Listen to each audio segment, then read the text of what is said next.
Tehran और Khuzestan पर भीषण बमबारी शनिवार की रात। अमेरिका और इजराइल की संयुक्त वायुसेना ने ईरान के कई शहरों पर ताबड़तोड़ हमले किए।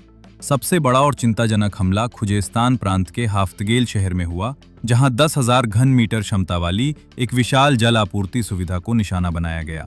युद्ध का नया मोड़, क्षेत्रीय महाशक्तियों की टकराहट। मध्य पूर्व में भड़की आग अब और विकराल रूप लेती जा रही है। अमेरिका, इजराइल और ईरान के बीच चल रहे इस महासंग्राम का आज 30वां दिन है और स्थिति हर गुजरते घंटे के साथ और अधिक जटिल होती जा रही है।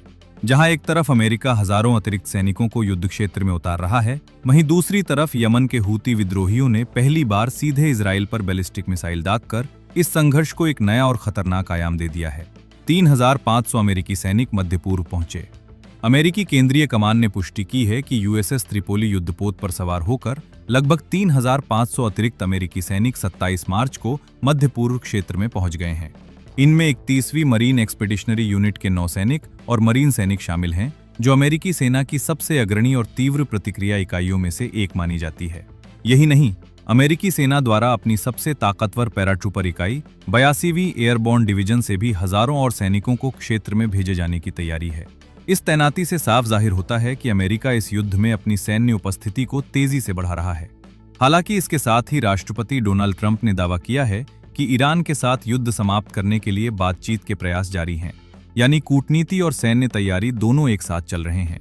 यह एक महत्वपूर्ण नागरिक अवसंरचना थी जिसे युद्ध में निशाना बनाना अंतर्राष्ट्रीय मानवीय कानूनों के तहत गंभीर उल्लंघन माना जाता है। इस हमले ने लाखों आम नागरिकों की पानी की आपूर्ति को प्रभावित किया है, जिससे मानवीय संकट और गहरा हो गया है।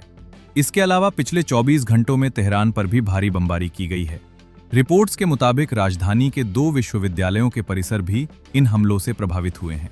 शैक्षणिक संस्थानों पर हमले ने ईरान की जनता में भारी आक्रोश पैदा किया है और अंतर्राष्ट्रीय समुदाय में भी गंभीर चिंता उत्पन्न हो गई है। IRGC की खतरनाक चेतावनी। ईरान के Islamic revolutionary guard core IRGC ने इन हमलों के जवाब में कड़ी चेतावनी जारी की है। IRGC ने कहा है कि वे अमेरिका से जुड़े विश्वविद्यालयों और शैक्षणिक संस्थानों पर जवाबी हमले कर सकते हैं। ये एक असाधारण और अत्यंत उत्तेजक धमकी है, जो ये दर्शाती है कि ईरान अब युद्ध को केवल सैन्य ठिकानों तक सीमित न रखकर व्यापक स्तर पर प्रतिशोध लेने की सोच रहा है। पूरे मध्य पूर्व क्षेत्र में हवाई हमले और ड्रोन अटैक लगातार जारी हैं। दोनों पक्षों की वायु रक्षा प्रणालियां 24 घंटे सक्रिय हैं। हूती विद्रोहियों की धमाकेदार एंट्री।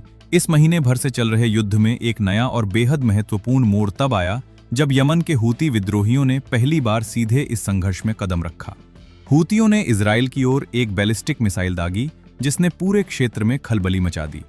इजरायली सेना ने दावा किया है कि उन्होंने यमन से आई इस मिसाइल को अपनी वायु रक्षा प्रणाली से सफलतापूर्वक इंटरसेप्ट कर लिया।